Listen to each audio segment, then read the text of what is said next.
to the first edition of the Narjito Bookathon presented in association with the Raisoni Foundation. In this session, we are going to explore the book 2062, The World That AI Made. By 2062, we will have built machines as intelligent as us. So the leading artificial intelligence and robotics experts predict. But what will this future look like?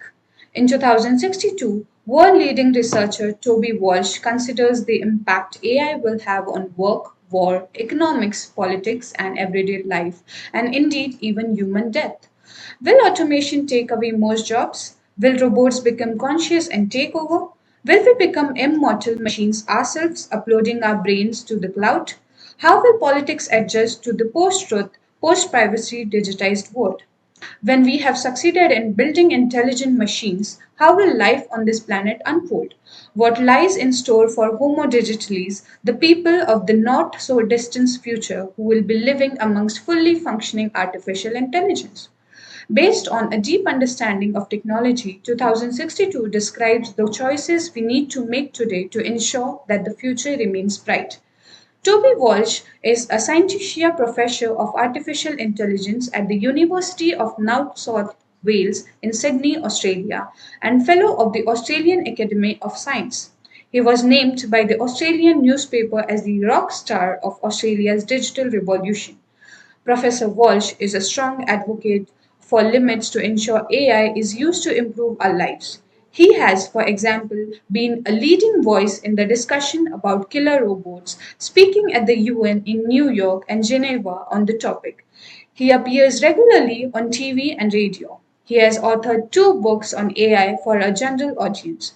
The most recent, titled 2062, The World That AI Made, which is available in Arabic, Chinese, English, German, Japanese, Korean, Polish, Romanian, Russian, Turkish, and Vietnamese.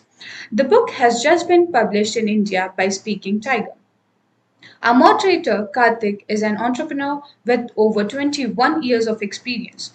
His work focuses on research, development, and innovation in vehicle cleaning systems, cleaning chemicals, electronics, IoT, and AI. His specialization includes systems development, international business development, crisis management, operations management, customer relationship management, and sales management. Now, I would like to hand over the session to our moderator. Good morning, everyone. Good morning to you, Toby, who joins us today from Sydney. As we all know, AI is everywhere these days, right from the email spam filter or to the self-driving cars. In fact, NASA is planning to build a city on Mars, which the AI-powered robots which actually build before we humans go over to Mars.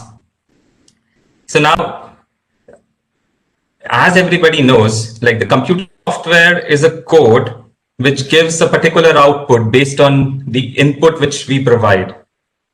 For the young viewers and the people who know very little about AI, Toby, can you just shed some light on how different the AI programming is?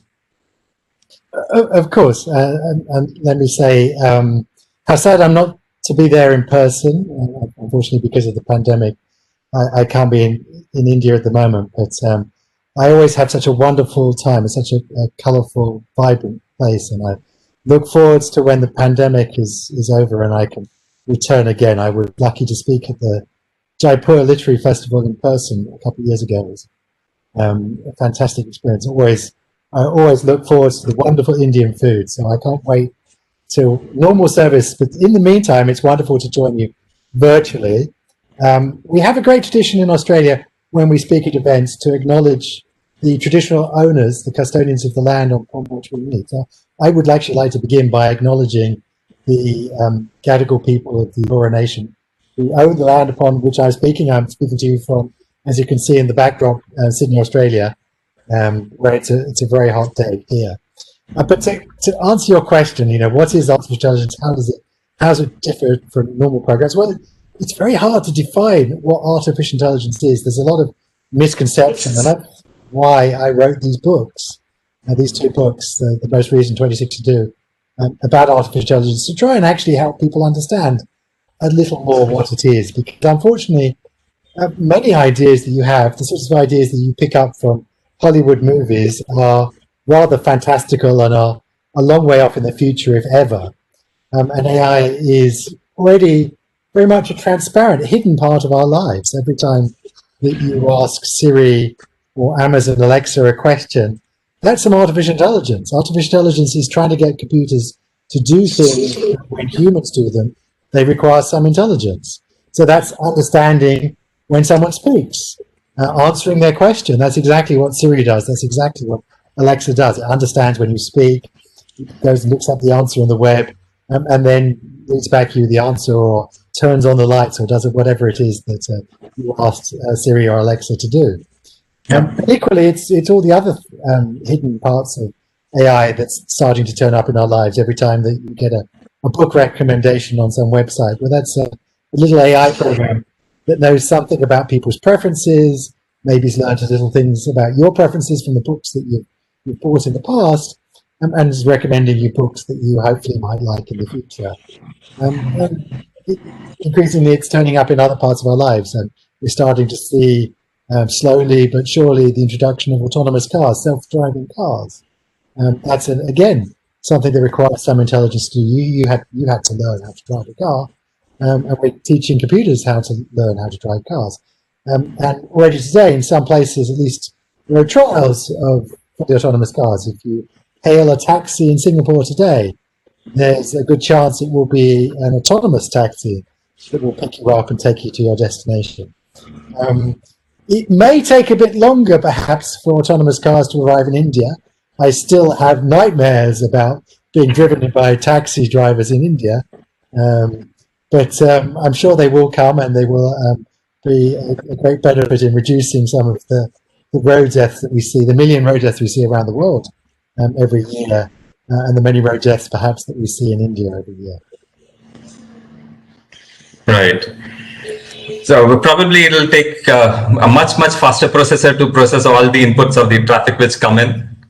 Well, I did notice that traffic's a bit more free-form in India than it is other places. Traffic, people seem to drive on both sides of the road, as far as I can see, and the following of road rules is a bit more liberal. It's a good example of why AI is such a challenge. I mean, even in places like the US or the UK, where people follow the rules a bit more strictly, it's still not written down exactly what you have to do. You can exceed the speed limit to overtake, for example, or if there's to avoid an accident, you're allowed to break the speed limit. You can cross the double white line if that's if you're overtaking, and then the real challenge is what happens if you turn around a corner and then suddenly there's a cow in the middle of the street. What do you do? Should you drive into the cow with all the consequence that may have, or should you drive off the road into a brick wall? Maybe you're going to kill the occupants of the car in the process. It's not written down in any road rules exactly what you should do in a situation like that, and so the car's got to be programmed to make a decision, the right decision. And it highlights why it's such a challenge, is to all these implicit, tacit rules that you and I pick up and learn as when we learn to drive, that somehow we've got to pour into the machine so that the computer, the self-driving car, can do the same things. Yeah. So actually, like coming to the AI thing, on our website, we actually use this AI-powered bot, and like earlier, it used to be so that we used to actually give the keywords to the bot, and it used to actually recognize that keyword and then give a response accordingly. But now with the Google Dialogflow, which came just about a year or so back, it actually understands what the user is saying, each and everything, even if... Well, I'm going to disagree with you. It doesn't quite understand it. It's a passable attempt at understanding, but what's important to understand is two things about that. First of all, now you're not having to program explicitly all the keywords it's going to pick up and all the way the conversation is going to flow. It's much more intuitive at picking up the conversation and answering people's questions. And how that's happened is using what we call machine learning. That we're not programming with explicit rules and explicit instructions of what the machine does. We're giving it lots of examples of past conversations, and it learns how to have a conversation. Which, if you think about it, that's how much of your intelligence came about. You were, when you were born, the most things you couldn't do. You couldn't read or write. You couldn't speak. Yes. You didn't have any real language. All those are things that you learned by being exposed to lots of examples. Picked up how to speak, how to answer conversations, how to read, how to do maths, how to drive a car. All those things. Most of the things that you do that require intelligence were things you learned. And so what's interesting is that we're actually getting computers to do the same thing. We're getting lots of examples, and they're learning to do these things. So it's a lot less programming, and a lot more exposing them to examples of these things. But the other point is to understand that it's, today at least, it's very much at a statistical level. It's learning statistics of language. It doesn't really have a very deep understanding of language. I mean, so Google Translate is an example again of one of these systems. If you translate between a pair of languages, Google Translate is using machine learning to do that now. It's been lots of examples of English and Hindi or English and Chinese, and it learns how to do the connections between those two languages.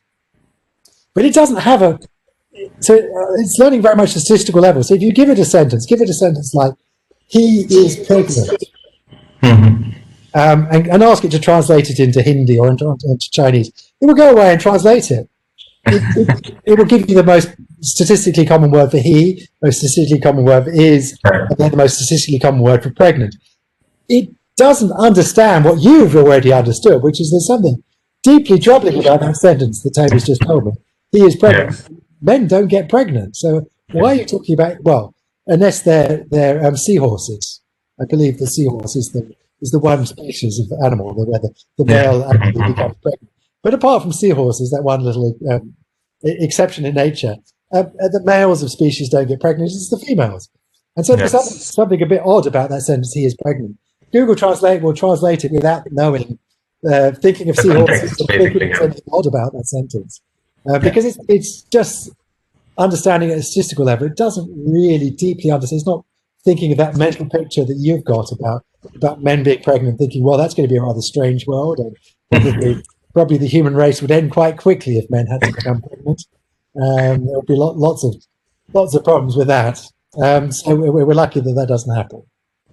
So it's worth realizing that we've still got a long way to go before machines truly understand language. They make a plausible imitation of understanding, but it's very easy to trip them up. Probably that's the reason we still have to call it a bot, still, because it does make a lot of mistakes. It does, but if you pick a narrow domain, so it's repairing bicycles or answering queries about a travel website, it can do a plausibly good job. At least it can answer the first round of questions, be a first line of defense for that company, and then if the questions are more sophisticated or more complex, then you can pass on to the human operator. Many of the routine things can be answered by a bot, and there are lots of settings where that's a good thing. That will maybe save you money.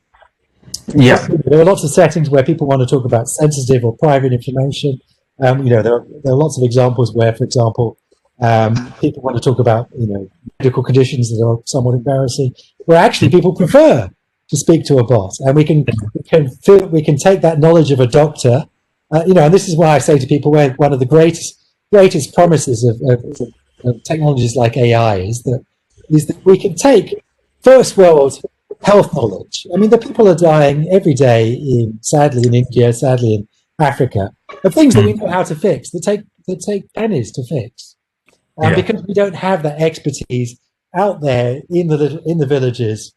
But we could put such information on a smartphone with a bot, so anyone could talk to it, and take that first world health knowledge and provide it at almost no cost into the developing world. And that is an example, I think, of the great promise that artificial intelligence offers, of democratizing knowledge and providing healthcare and solutions into developing countries.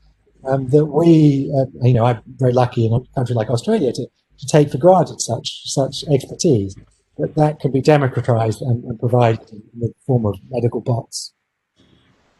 Yeah, actually, there was one study which was done. You talked about the medical thing. There was a rare case of cancer which actually all the reports were fed into the program as a training data. And it was told that this kind of thing was seen in this kind of cancer.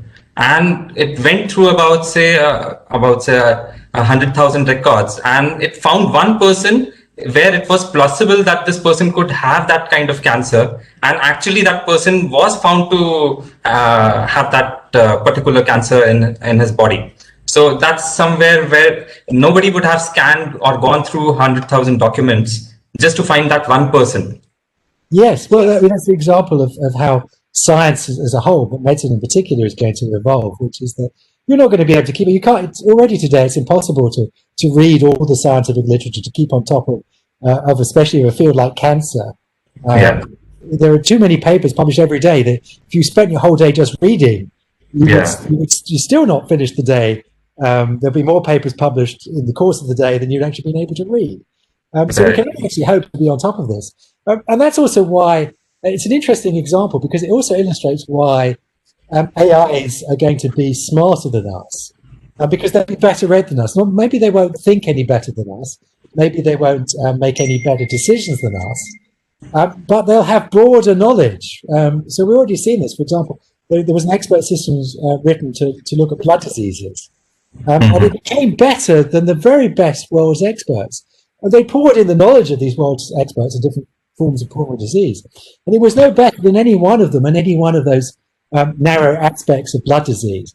But it had a broader expertise than any one of them had on their own. Any one human doctor had on their own.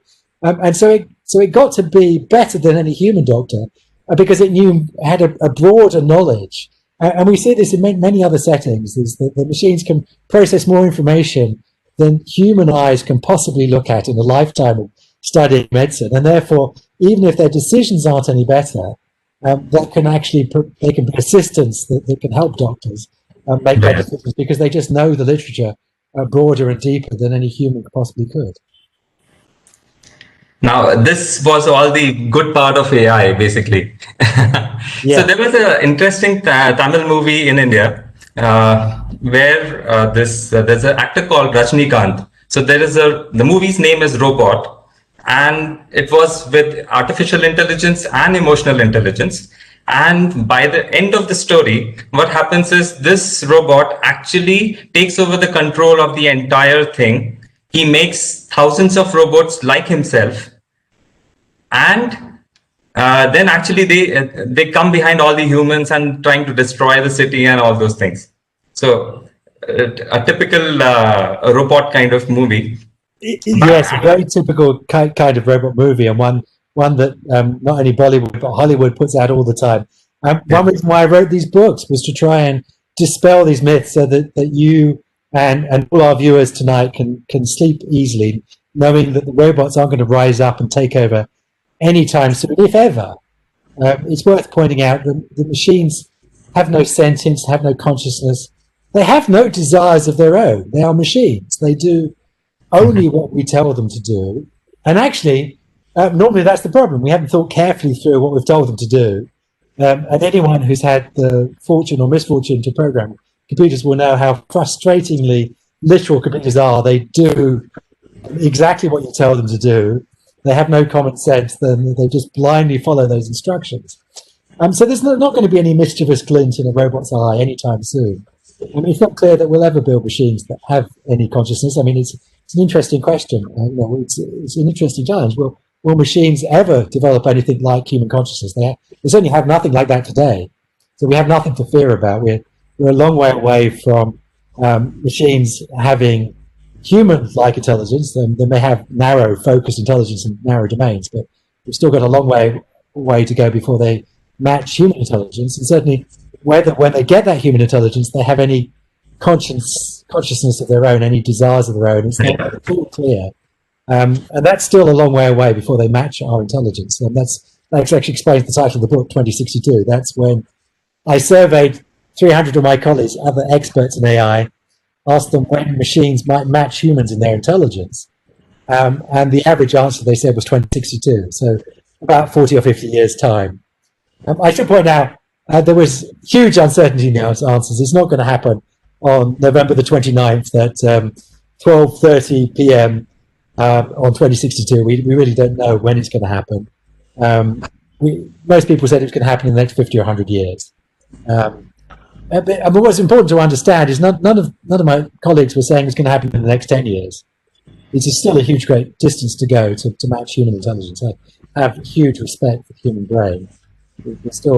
We're still only making very, very modest amounts of intelligence in our machines and only doing very narrow tasks. But equally, very few of them said it was going to take more than a century. It's something that's going to happen in the lifetime of our children, and if we're lucky enough, maybe in our lifetimes. And so I think it's really important to think about, well, what's the consequences of having such smart machines around that can do all the dull, difficult, dangerous tasks in our lives and free us up to focus on the things that are important for us. So I'm not overly worried that the machines are going to rise up and take over. Actually, I'm much more worried about the stupid intelligence that we're building in machines today, that we're giving responsibility to machines that aren't actually smart enough to have that responsibility, blindly following instructions. And we already see plentiful examples of people who have followed the stupid intelligence, and the Joshua Brown, who was the unfortunate person to be killed by his Tesla car, who trusted in its autonomy, its self-driving too much. When it drove into a truck, it wasn't capable enough of being given the responsibility of driving without his oversight. And he was a fine example of how humans will give responsibility to machines that aren't capable of. And so that actually the book 2062 is mostly a description of how we need to be careful about giving too much responsibility to machines too quickly before they're capable enough of taking on that responsibility, whether that be self-driving cars or whether that be in other aspects of our lives. So you shouldn't worry too much about what movie makers will make you worry about. It's much more mundane things, and there are plentiful mundane things about how machines might take over work, how machines might corrupt our political discourse, how machines might change many aspects of our lives. It's the stupid machines we already get today and in the near future, before we get to the robots that are going to plan to take over the planet, if that ever happens at all. Yeah, like before this session, actually, we were discussing about the defense thing. Yes. What if the robot is actually programmed to harm the humans, and actually the 3 laws of robotics are not followed? And what's your take on that? Asimov's famous laws of robotics, that a robot should not harm a human being or by inaction allow a human to harm. The second law, a robot must follow any instructions unless it violates the previous laws, and so on. Yes, this is something that I do lose sleep over, and something that I'm very pleased that we get to talk about, because it's something that we're already seeing the development of AI in the battlefield. It's something that scientists like myself have been warning about for a number of years. As was mentioned in the introduction by Nidhi, I have actually had the good fortune to go and speak at the United Nations on this topic half a dozen times, and to warn about the dangers, the risks of handing over such decisions as to who lives and who dies to machines. That machines aren't capable of making these moral decisions. It would take us to a very dark place. It would cross a red line if we did hand that over. And something that we've been warning about for a number of years. And unfortunately, we're seeing an arms race starting to happen with the use of AI in warfare, with handing over these sorts of life or death decisions to machines without adequate human oversight. And already this year, in fact, I'm sad to report that we saw on the Turkish-Syrian border, we saw Turkey field for the first time some fully autonomous drones, kamikaze drones, that use face recognition software. So the same sort of face recognition software that's in your smartphone, that will open your smartphone that's used in stores, that's used in immigration at airports, is now being used to target people and decide who to kill on the ground. And these drones will packed with a small amount of high explosives and will fly into the person on the ground and blow them up. And that's taking us to a very dark place, and one where I would hope actually we have, like we have other technologies, decide to limit the use of technology. Well, there's actually a wide range of technologies that we have decided to regulate. We regulate biological weapons, chemical weapons, even nuclear weapons. The nuclear weapon ban has now just been passed. 50 nations have ratified the treaty at the United Nations just a couple of weeks ago. The 50th nation ratified the treaty, so it's now gone into international law. To make the world a safer place, we've decided to ban cluster munitions, to ban blinding lasers. And this is a technology I hope that we will decide to ban. There are talks ongoing at the United Nations that looking at how we could regulate these technologies. It is really important for a country like India. You sit in a very delicate place. You've got borders with Pakistan and with China, which are flashpoints for potential conflicts. And sadly, China is one of the nations that is pushing forward these technologies and might well be arming Pakistan with such autonomous drones that could escalate these conflicts. If you're not able to defend yourself against these swarms of drones coming at you, you might then have to move to the next stage, and it might disastrously precipitate the beginning of a nuclear conflict. If you're not able to defend yourselves against these weapons, then you might have to move to the next extent. So I'm hopeful that politicians in your region will realise the danger, the potential flashpoints that these weapons could destabilise already somewhat unstable zones, and we already see plentiful flashes happening in these zones. And so we should think very carefully before we go down this road. And we do get a window of opportunity. We are at a moment where these weapons aren't widely deployed, and they're still, most of them are under development. But it is something that is going to be used. There'll be weapons that will fall into the hands of terrorists. They'll be used by rogue states. One of the real challenges of these weapons is that it will be very hard to know who's attacking you, because there'll be a swarm of drones come at you. They won't. If you bring the drone down, you won't know who is behind the drones. And you'll open them up and they'll say Intel chips. So you won't know who brought those chips and put them in there. It's behind these attacks. We've already seen this. There was a drone attack on a Russian base in Syria, and it's not clear who was behind the attack. We're not actually clear who was behind it. It's very difficult to attribute who's behind this attack. Again, that's another destabilizing, dangerous aspect of these technologies. That people will they'll be used, they're picked up by terrorists and rogue states and used in dangerous ways. And of course, used not just to fight against other robots or to fight against other military people, but to use, as we've seen with so many other weapons, to be used against civilians, to be used against women and children. And these will be the perfect weapons of terror because they will follow instructions, however evil those instructions are, to the letter. I mean, that's the previously, if you wanted to do harm, you had to persuade people to do that harm for you. You'd have to manipulate your soldiers, but now you'd have this terrible weapon that would follow whatever instruction was in its code. Exactly. So I think. Okay, so actually, for all the viewers, Toby has written a couple more than I have a list of about say 5. Well, there's actually only 2 books I've written for the general public, but in different countries, the publishers decided to use different titles. So one's called "It's Alive," which is a history of AI. From its beginning back in. It's interesting if you actually study where it comes from. You can trace it back to the ancient Greeks and philosophers who have been thinking for thousands of years about the nature of thought and whether we could mechanize that through the invention of the computer to where we stand today. And then the second book, the more recent book that's just come out in India, published by Speaking Tiger, 2062, which, as the title suggests, is looking at the future. Is looking at not at the technology, not trying to explain what the technology does. Because as I said in the book, it's going to appear like magic. There's a famous quote from Arthur C. Clarke, a science fiction author who was someone who inspired me as a young boy to follow the field. He said that any sufficiently advanced technology is going to look like magic, and AI is going to look like magic in 2062.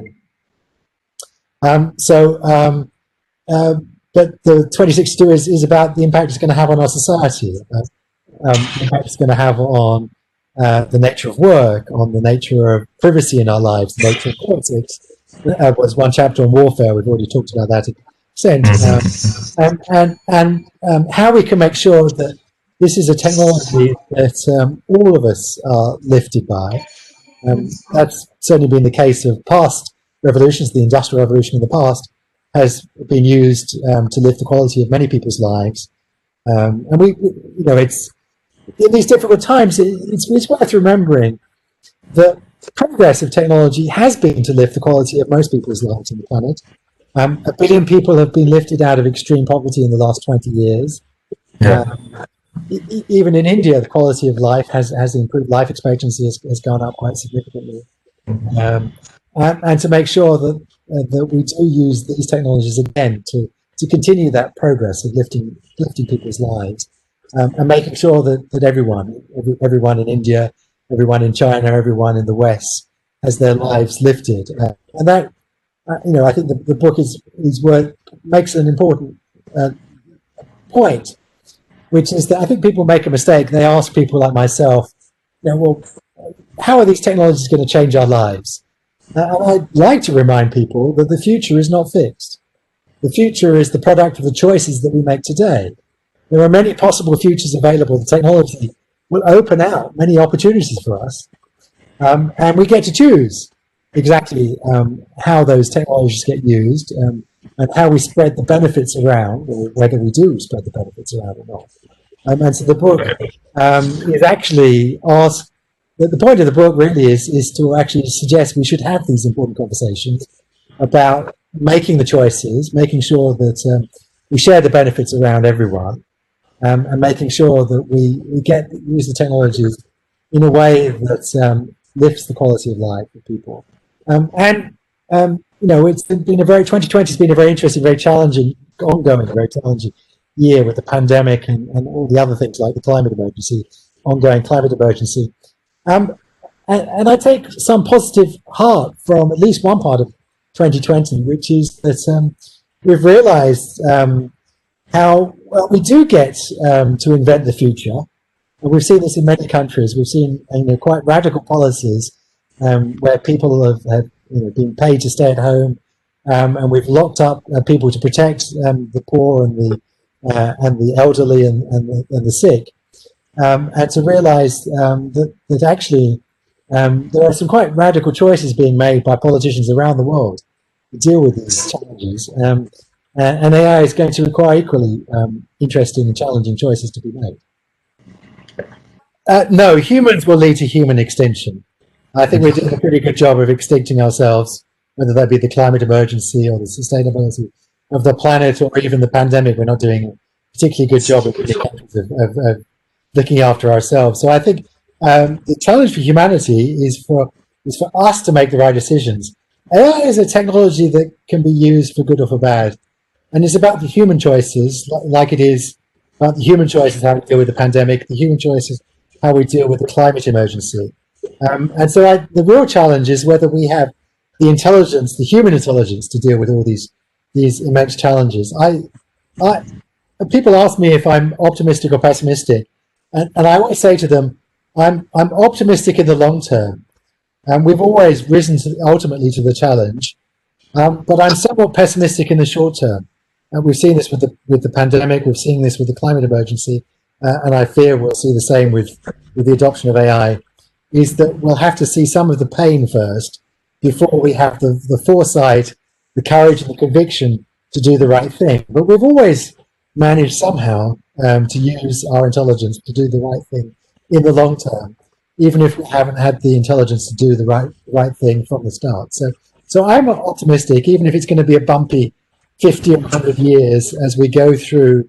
I mean, it's interesting to remember. People were starting to talk about the end of history, how we're all converging on the same enlightened capitalist states, and that turned out to be somewhat of a false storm.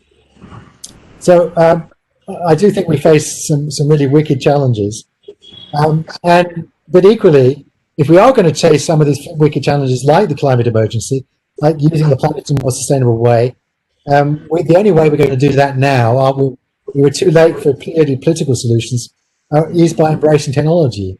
And AI is one of those technologies that's going to help us use the planet in a more sustainable way. So in some sense, we are going to have to embrace technology. It's the only way that we live better quality lives than our grandparents did, is that we embrace technology.